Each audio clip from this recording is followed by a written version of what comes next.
Assalamualaikum warahmatullahi wabarakatuh and good day everyone, especially to our lecturer and my friends. Today I will present my topic, Yehuda, a critical analysis of the revisionist approach and views on the origins of the Quran. My name is Syahidah binti Nidzar, my metric number 1231876 from QNR2043. In this presentation, I will look into Yehuda's critical methods and provide clear refutations against his claims. Before I begin, I have a quick disclaimer. We do not have any official photo of Yehuda because he was a field archaeologist who worked mostly in the isolated Negev desert. He left behind technical notes and academic books, but no personal pictures. Therefore, the image on these slides is just an illustration to represent him. Let us start with the introduction. In the late 20th century, a new group of Western scholars emerged, known as the Revisionist School. One of its famous figures was Yehuda, an Israeli archaeologist. Nevo's method was very radical. Unlike other Western scholars who still used early Muslim books like Sirah, Hadith, and Tarikh, Nevo completely rejected all traditional Islamic texts. Instead, he relied only on physical evidence like old coins and rock inscriptions found in the Negev desert. So, the goal of my study is to examine his biased methodology and defend Islamic history using objective scientific facts. Moving on to slide 3.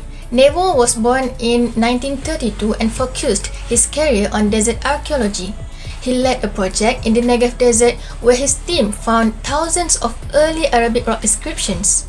His main book, Crossroads to Islam, was published in 2003 after he passed away. His main argument was that there is no written evidence from the 1st century after Hijrah to prove the traditional story of Islamic expansion. His work caused a big debate in Western universities and gave support to other skeptical scholars. Let's look at Nevo's 3 main arguments against Islam. Firstly, he uses the argument from silence. He claims that early Arab coins and rock inscriptions do not mention the name Muhammad, Rasulullah, or any Quranic verses. He argues that early Arabs only practiced a vague monotheism. Secondly, he claims political engineering. Nevo says the name Muhammad only appeared during the time of Caliph Abdul Malik on the Dome of the Rock. He concludes that Islam was created by the Umayyad government in Syria to unite their empire, not born in Makkah or Madinah. Thirdly, he claims a late compilation. He says the Quran is just a mixed text copied from old Judeo-Christian stories and was only compiled into a book in the late 2nd century after Hijrah. So, how do we answer these claims?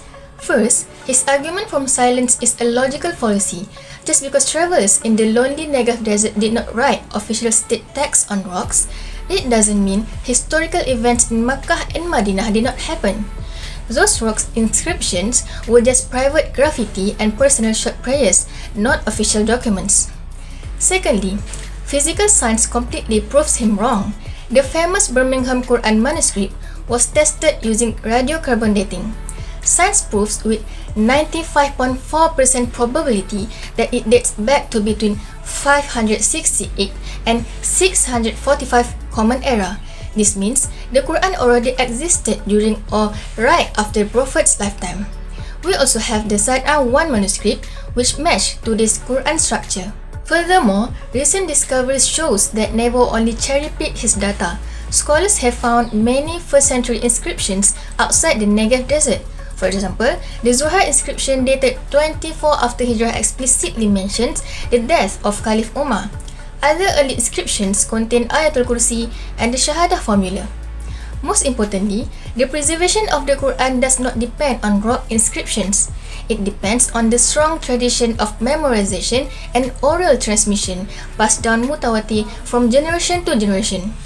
This matches Allah's promise in Surah Al-Hijr verse 9, where He promises to protect the Quran. To conclude, Yehuda's radical theories have completely failed when faced with modern manuscript science and real historical evidence. This study teaches us that modern challenges to the Quran are now using scientific fields like archaeology and paleography. Therefore, we need more Muslim scholars who specialize in archaeology and ancient Arabic texts. By mastering these sciences, we can confidently defend the truths of Islam on the global academic stage. Thank you very much.